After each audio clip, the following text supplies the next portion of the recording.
Hello, hello, hello. Welcome to Get Rich 101. Oh no, this is welcome to Fiance Files. Welcome to Fiance Files On Get Rich 101. on Get Rich 101. Yeah. And here's his fiance. Wait a minute. Tell them who you are. I was trying to say welcome fee, but I said fiance instead. Same thing. Thank you, fiance. Thank you, fiance, being here. And thank you, New Thought Media, for giving Sekou the opportunity to grow. Ashe. And by the way, thank you to Reverend Briz for helping us out, because basically I had to go in through his account. It's a long story, but we are now fixed. So hopefully it'll stay like this for a while. Won't have to bother him for a bit. Good job, Sekou Writes. Yeah, so. So what shall we talk about? Oh, so before we get started, I wanted to point out that you said that somebody was trying to get in touch with me via my website. Yes. And so I went down the rabbit hole. It didn't used to be a rabbit hole, but now is a rabbit hole trying to find my website. Okay. And I was finding it, digging, and then I had to find the company who hosts my website, because it's no longer GoDaddy. And I was like, oh, it's not GoDaddy. Oh. And then I had to find a different company. It was something with a 1 in it. No, okay. it was something else. But ultimately, I found it. Oh, you back up. Okay. Here we are. And here's my website's back up. I had to pay them some money. And here we go. So this is it. This is the thing. And then I realized this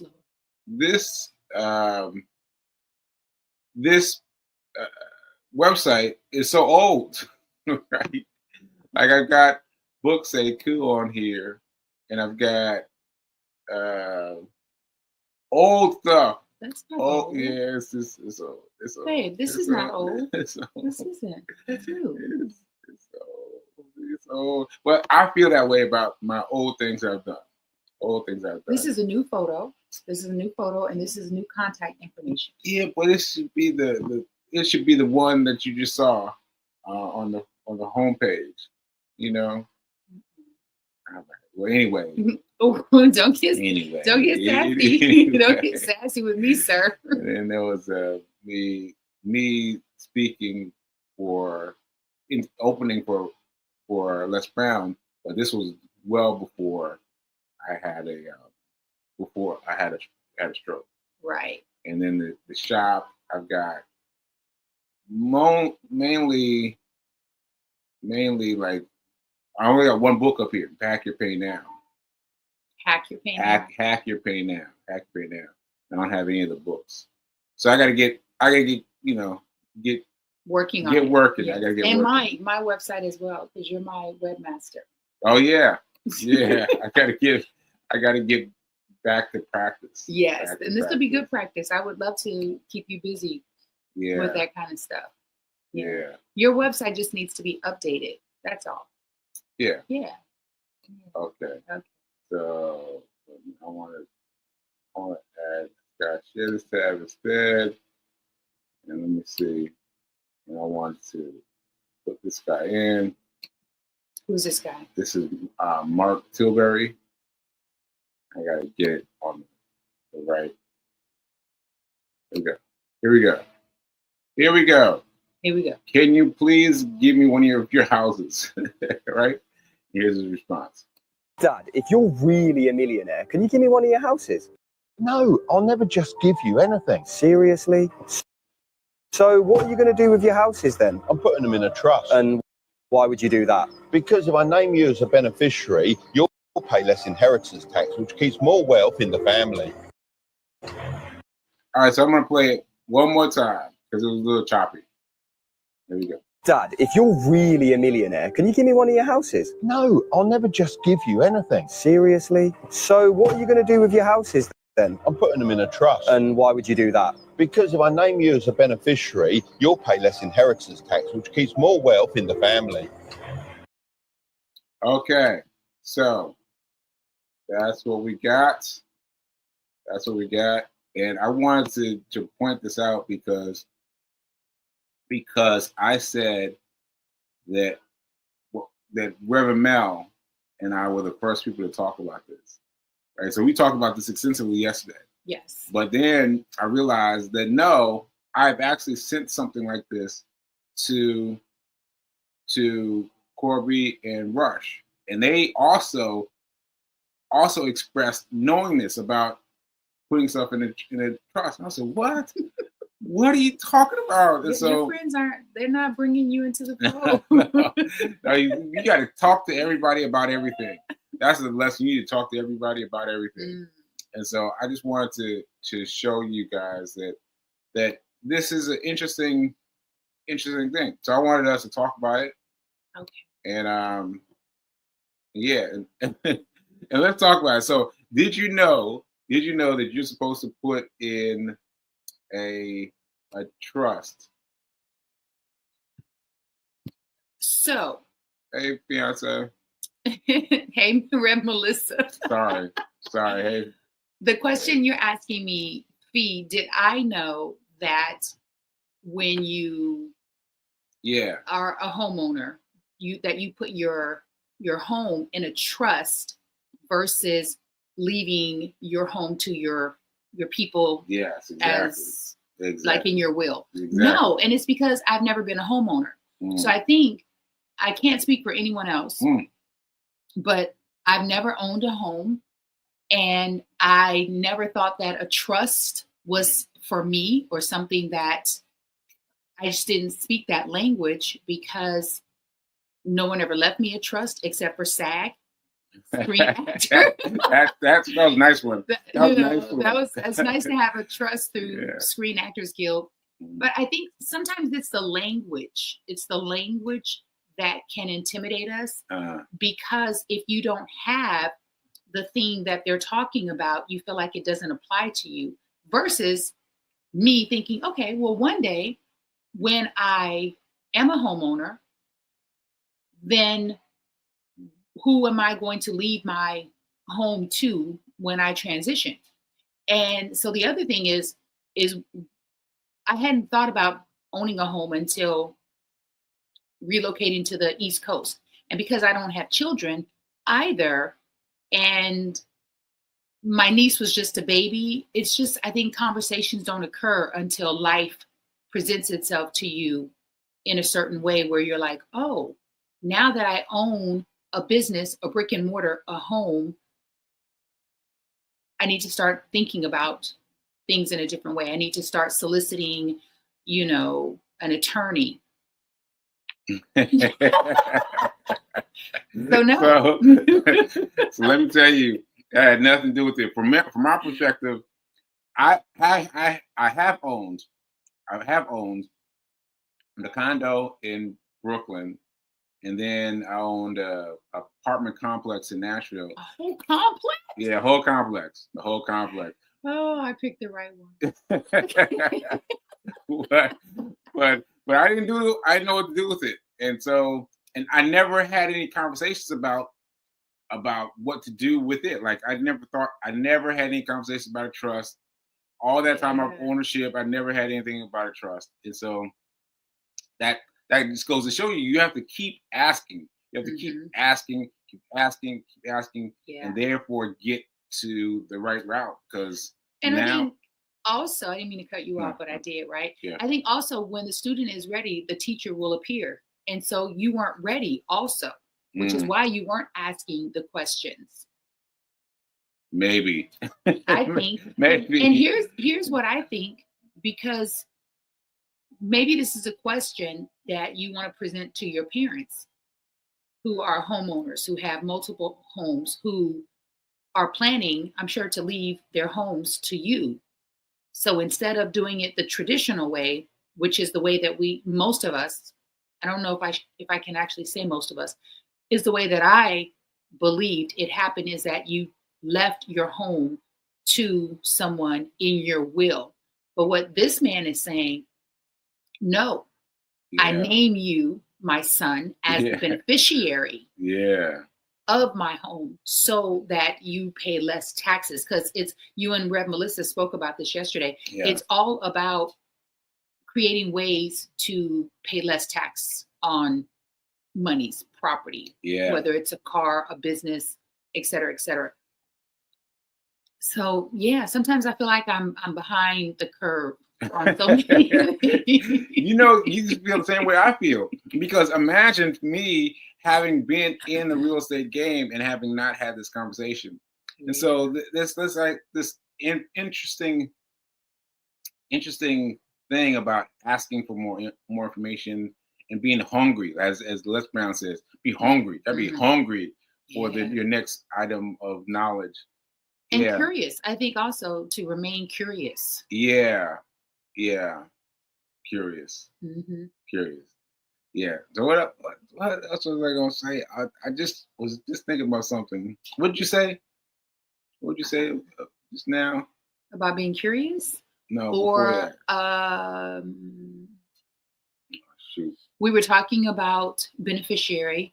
Instead of leaving your home to your loved one, you would name them as your beneficiary. Oh yeah. So I was trying to figure out how this looks, because I keep on getting stuck with that. Like, how does it look?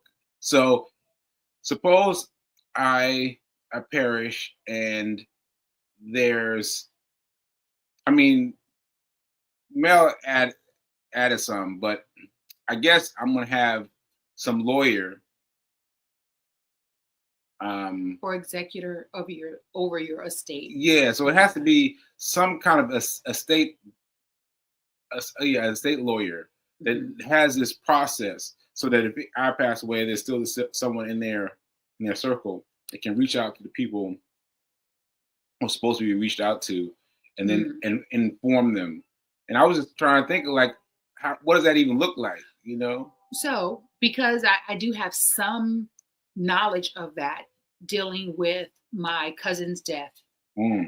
And she wanted to name me the executor of her estate, but unfortunately we ran out of time. So one of the things I would also say is, and this is one of those things where sometimes I don't know why people, and I don't want this to come off as judgment. I'm really curious as to why we don't spend the time to plan for death. We spend time planning for life. Yeah. You know, you get pregnant, the baby's coming, you have a baby shower. Well, how about a death shower? Because I don't know, and I've not read of anyone who has escaped death. It is the inevitable cycle of life. We are all going to go there.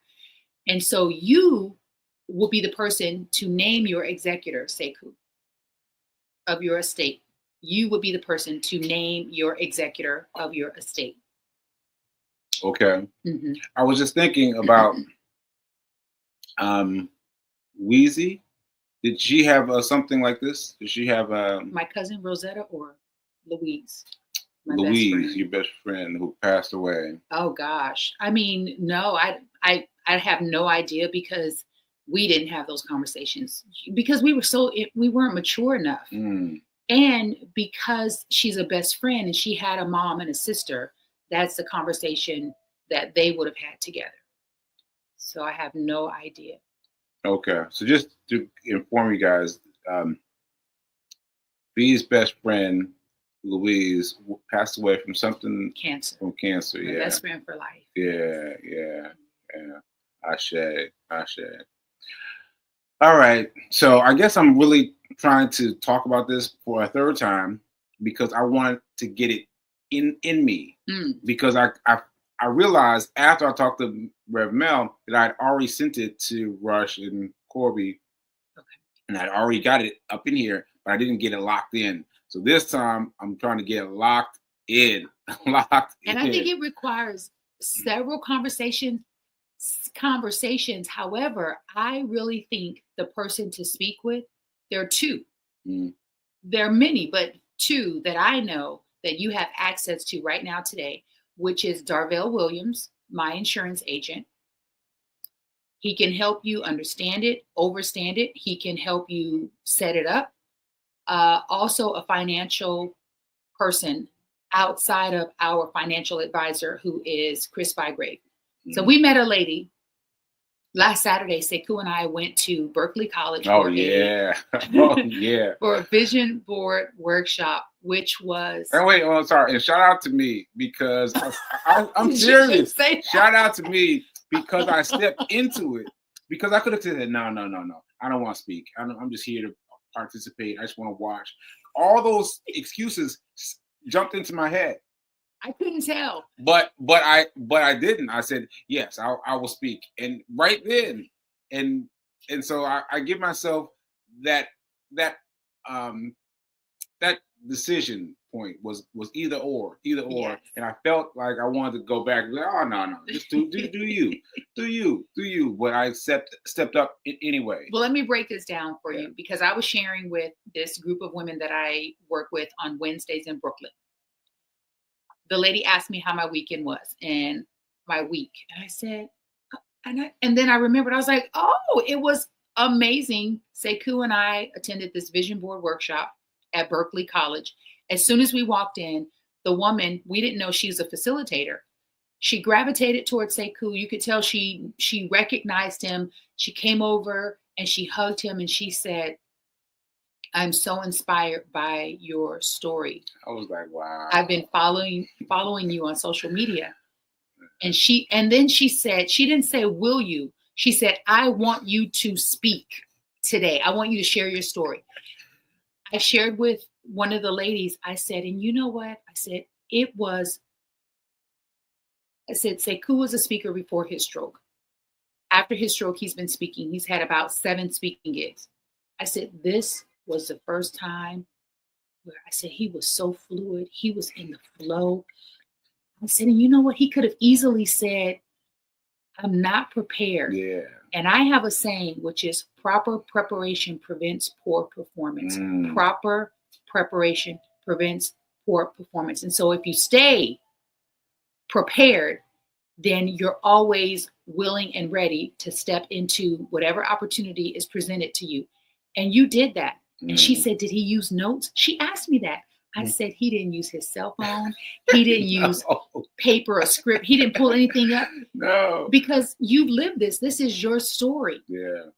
I said, and I said, because I've shared with this group that he experiences aphasia, because I decided we're not going to claim that. We're not going to say you have. Yeah. He experiences moments of aphasia. Right. But don't we all? Like on some level. Right. I said, this was the first time that he spoke so clearly and so confidently.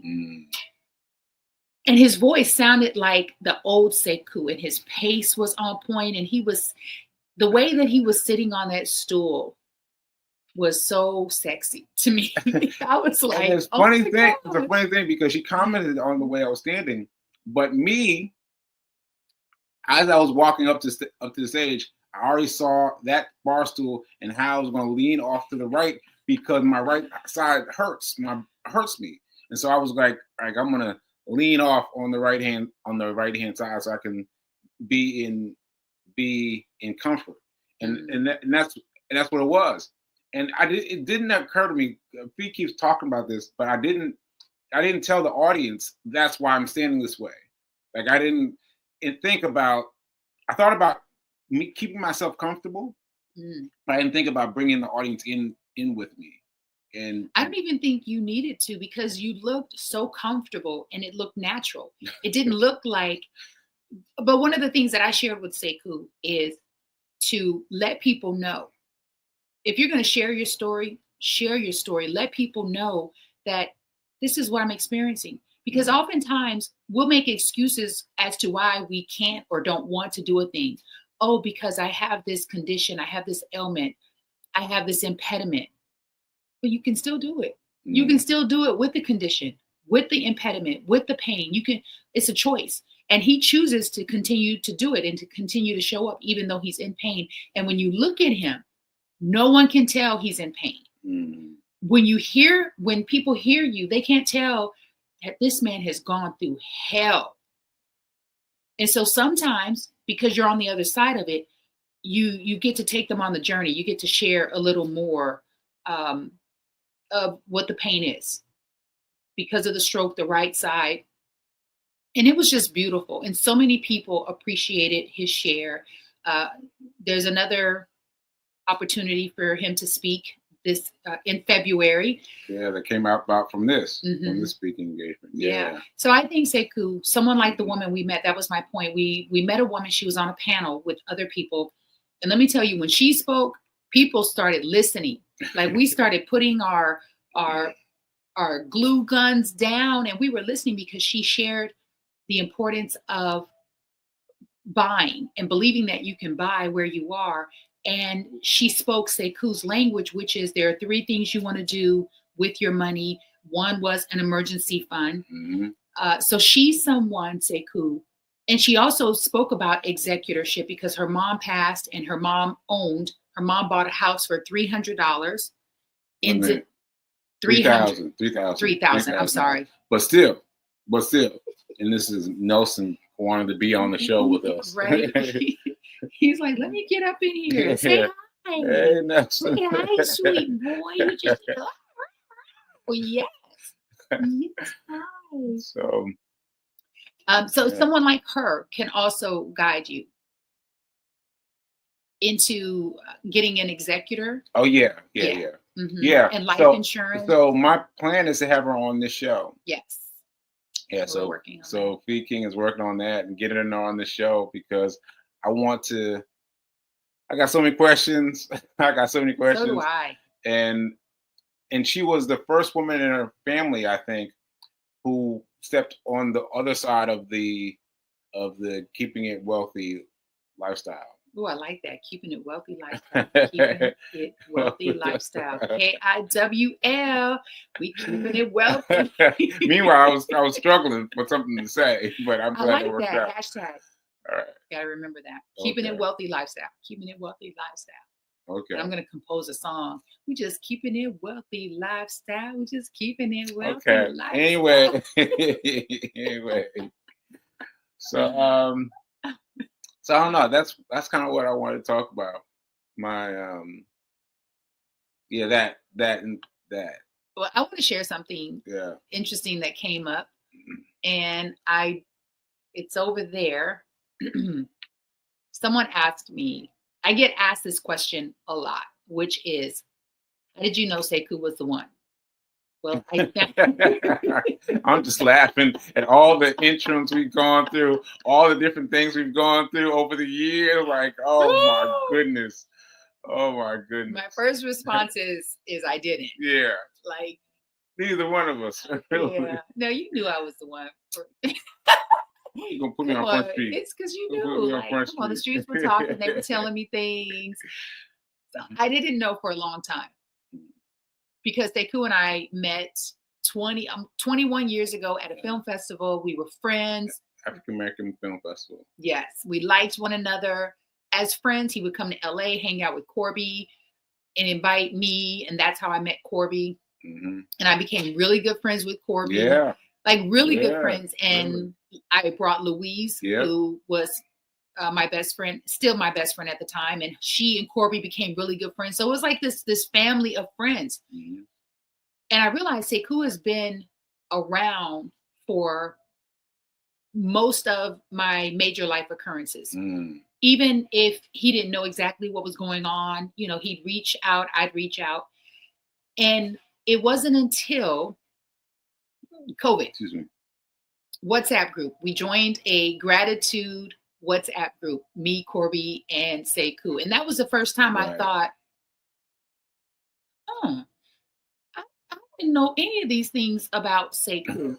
Like, I got to see that you were like a real person. And Rev Melissa's always shocked when I say this because I always saw Sekou as the Black version of George Clooney. He was George Clooney. He was going to be the consummate single man. That's just how I saw him because I was looking at him from a distance. And one of the things that happened was I learned, even though I knew Sekou was a writer and a journalist, I didn't know that he really loved books and reading and knowledge. And for me, I was just like, it was like I was a puppy and my ears perked up. And yesterday I was looking for my book, The Boxcar Children. Sekou has this beautiful bookshelf. Mm-hmm. And I saw this little book titled The Science of Getting Rich. Mm-hmm.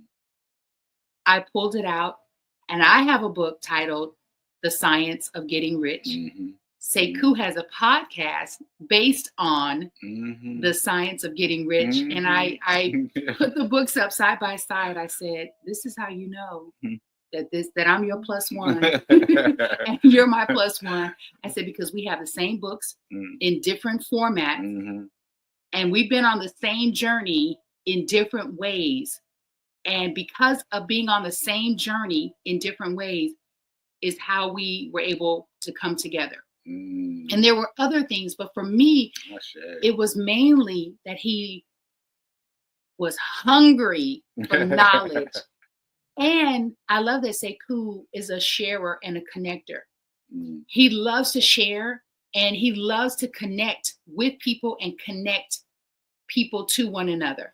Mm. And then lastly, and I remember my mom saying this when I was a kid, and when you're a kid, you're not able to process and digest certain things because you're not there yet. And so as a kid, I didn't really understand the importance of finding a man who loves his mother. And I remember my mom saying that a lot. And I was like, but I don't even like men. Like, I'm 8. What are you talking about? And now I get it. And this man loves his mother. And that is so important because there's a level of respect a man has for women in general, but especially when they love their own mother. I don't know, but men that I met that really love their mother and their sisters and their friends, like Rev Melissa's like a sister to Sekou. Mm-hmm. They're a keeper. You're a keeper, Sekou Writes. Yeah, and to me, there's no other way to be with your family, with your family, with your folks, your mom. Yeah. I don't know what other way there is to be. That's a great thing. Just keep being that way. Yeah. Keep being that way because there's no other way to be. Yeah. Yeah. Wow, that's great. That's great, PK. I just heard the whole story for the first time myself, y'all. Listening to her tell the story. That's nice. Oh. That's nice. Yeah. I feel like we should end right there. Okay. End right there. Well. So thank you. Where's my little thing? Now is better than perfect. Now than perfect. Ashe, amen and ashe. And we'll see you tomorrow. See you tomorrow. All right. Later.